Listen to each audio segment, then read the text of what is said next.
Cease fire की आड़ में सबसे खौफनाक युद्ध की तैयारी।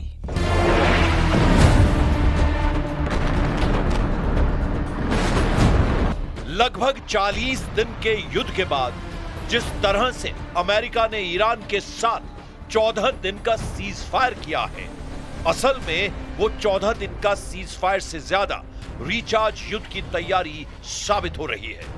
दावा किया जा रहा है कि सीज फायर के ऐलान के लगभग 10 घंटे के अंदर ही ईरान की तेल रिफाइनरी और सीरी द्वीप पर हमला करके अमेरिका और इजराइल ने एक तरह से सीज फायर तोड़ दिया है। खुद ईरान ने आरोप लगाया है कि सीज फायर के बाद अमेरिका और इजराइल ने ईरान के ठिकानों पर हमला किया है।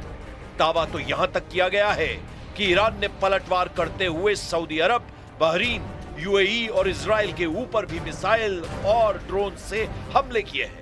हम आपको दिखाने जा रहे हैं कि कैसे 40 दिन से ईरान युद्ध अमेरिका और इजराइल के लिए नासूर बन चुका है और क्यों अमेरिका ईरान के यूरेनियम को छीनते छीनते यू टर्न मारकर वापस भागने को मजबूर हुआ है। हैरान करने वाली बात तो यह है कि इस सीज फायर का सबसे ज्यादा नुकसान अमेरिका और इजराइल को ही रणनीतिक रूप से होता दिख रहा है, क्योंकि अभी भी ईरान का यूरेनियम बचा हुआ है। अभी भी ईरान का पूरा कंट्रोल स्ट्रेट ऑफ हॉर्मुज पर बना हुआ है। अभी भी ईरान की मिसाइल पावर जबरदस्त तरीके से पलटवार कर रही है। 14 दिन का सीज फायर नहीं, 14 दिन का रिचार्ज युद्ध शुरू।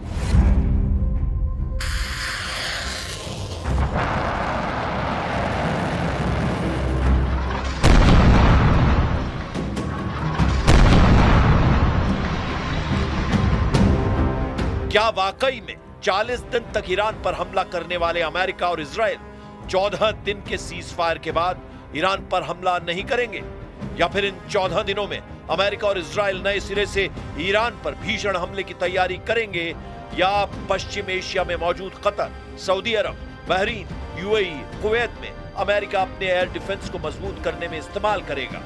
जो खबरें सामने आ रही हैं वो हैरान करने वाली हैं। दावों के मुताबिक अभी तक अमेरिका और इजराइल ने ईरान पर 13,000 से ज्यादा हमले किए।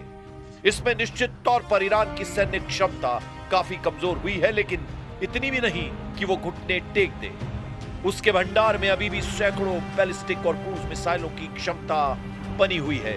ईरान ने 40 दिन के युद्ध में साबित कर दिया है कि ईरान को हवाई हमलों से हराना आसान नहीं, लेकिन अगर जमीनी हमला ईरान पर होता है तो फिर ईरान के साथ ऐसी खूनी जंग होगी जिसे रोकना अमेरिका और इजराइल के बस की बात नहीं रहेगी। हम आपको दिखाते हैं कि कैसे 14 दिन के सीज फायर का फायदा अमेरिका और ईरान उठा सकते हैं। ये 14 दिन युद्ध विराम के कम और रणनीतिक तैयारी के ज्यादा लग रहे हैं।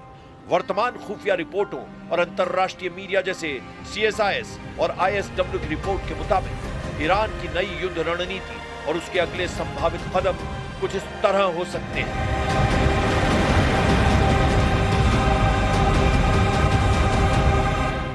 अब आप ये जान लीजिए 14 दिन के सीज फायर से ईरान को क्या क्या फायदा हो सकता है।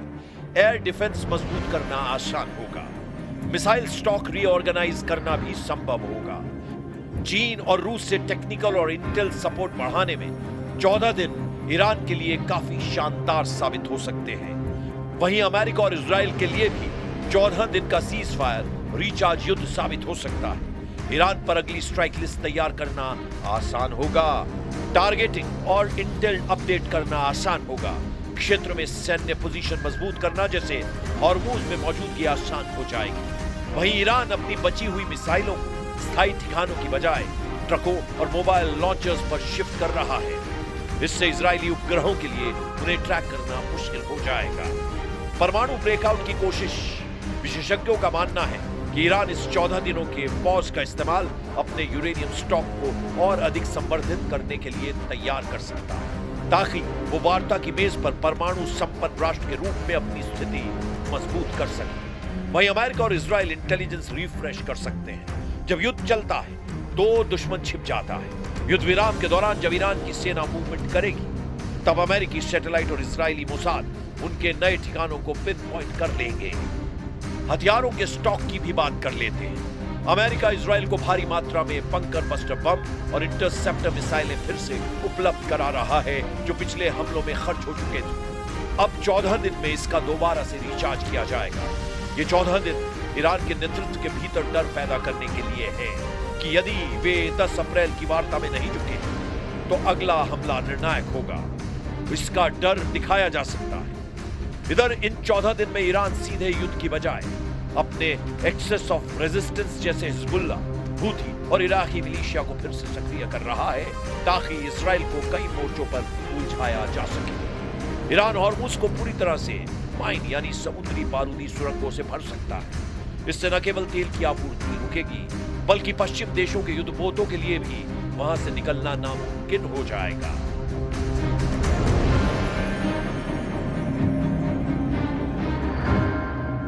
President Trump forged this moment. Iran begged for this ceasefire, and we all know it. As the President truth this morning, a big day for world peace. Iran wants it to happen. They've had enough.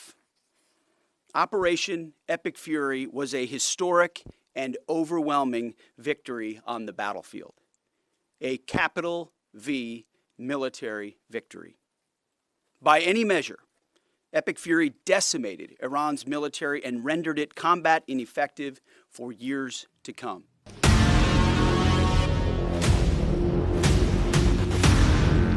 दस अप्रैल 2026 को पाकिस्तान की राजधानी इस्लामाबाद में cease fire को लेकर America और Iran के प्रतिनिधियों के बीच निर्णायक बातचीत हो सकती है। लेकिन ये 14 दिन दोनों पक्षों के लिए करो या मरो वाले साबित हो सकते हैं। देखिए कैसे। ईरान के लिए सबसे बड़ा फायदा यह है कि वो इस समय का उपयोग अपने उन भूमिगत ठिकानों को सुरक्षित करने में कर रहा है जो अभी तक हमलों से बचे हुए हैं। अगर ईरान को लगता है कि उसकी सत्ता खतरे में है, तो वो सैमसन ऑप्शन यानी सब कुछ दांव पर लगा देना अपना सकता है, जिसमें वो अपने पास मौजूद हर घातक हथियार का उपयोग एक आखिरी हमले के रूप में कर सकता है। ईरान अपनी मिसाइलों को फिर से रीलोड करेगा और कमांड सेंटरों को जमीन के और गहरे हिस्सों में ले जाएगा, जबकि अमेरिका और इजराइल रीसप्लाई यानी हथियारों की आपूर्ति करेंगे और ईरान की हर हलचल पर पैनी नजर रखेंगे, ताकि 15वें दिन यदि हमला करना पड़ गया तो वे ईरान के नए ठिकाने को जानते हों। कुल मिलाकर ईरान की रणनीति अब सर्वाइव और सरप्राइज यानी बचना और अचानक हमला करना पर केंद्रित है। ईरान दुनिया को यह दिखाना चाहता है कि वो झुक नहीं रहा है, बल्कि बस अपनी ताकत बटोर रहा है। इन 14 दिनों के दौरान ईरान अपने भूमिगत परमाणु केंद्रों को सुरक्षित स्थानों पर शिफ्ट कर सकता है या फिर अंतिम तकनीकी प्रक्रिया पूरी कर सकता है। अगर 14 दिनों बाद वार्ता विफल होती है तो ईरान दुनिया के सामने ये कह पाएगा कि उसने शांति की कोशिशें की, लेकिन अमेरिका की शर्तें परमाणु कार्यक्रम का पूर्ण उसकी संप्रभुता के खिलाफ है। संभव है कि 10 अप्रैल के बाद चीन और रूस मिलकर ईरान के लिए एक नया सुरक्षा ढांचा पेश करें जो अमेरिकी वर्चस्व को चुनौती देगा। We are not putting any trust on the other side, so our military forces are keeping their preparedness, they are keeping their vigilance to react to any scenario. But meanwhile, we will go for negotiations to see how serious the other side is. Iran का परमाणु बम निकला Hormuz, रूस के पूर्व राष्ट्रपति का बड़ा दावा। ताजा कूटनीतिक हलचल के बीच रूसी विदेश मंत्री सर्गेई लावरोव, पुतिन के करीबी और रूस के पूर्व राष्ट्रपति दिमित्री मेदवेदेव और क्रेमलिन के बयानों ने अंतरराष्ट्रीय राजनीति में हड़कंप मचा दिया है। रूस ने न केवल ईरान के परमाणु कार्यक्रम का बचाव किया है, बल्कि हॉर्मुज को लेकर पश्चिम देशों को कड़ी चेतावनी भी दी है। रूस के सुरक्षा परिषद के उपाध्यक्ष और पूर्व राष्ट्रपति दिमित्री मेदवेदेव ने स्ट्रेट ऑफ हॉर्मुज को ईरान का ऐसा परमाणु हथियार बताया है जिसे सुनकर अमेरिका और इजराइल को जबरदस्त मिर्ची लग गई है। दिमित्री मेदवेदेव ने बेहद तीखा बयान देते हुए कहा कि अमेरिका और इजराइल के इन हमलों के बाद अब इसमें कोई संदेह नहीं रह गया है कि ईरान तिगुनी ऊर्जा के साथ परमाणु हथियार बनाने की कोशिश करेगा। उनका तर्क है कि जब किसी देश के अस्तित्व पर संकट आता है, वो आत्मरक्षा के लिए चरम कदम उठाता है। दिमित्री मेदवेदेव का बयान इस ओर इशारा करता है कि रूस इस पूरे विवाद में ईरान के साथ मजबूती से खड़ा है। उनका मानना है कि 10 अप्रैल की इस्लामाबाद वार्ता केवल एक पड़ाव है और असली खतरा 14वें दिन के बाद शुरू होगा। उनके इन बयानों ने पश्चिम देशों, खासकर अमेरिका के भीतर एक नई बहस छेड़ दी है कि क्या रूस इस युद्ध विराम के दौरान ईरान को गुप्त रूप से सैन्य सहायता S-400 आदि पहुंचा रहा है।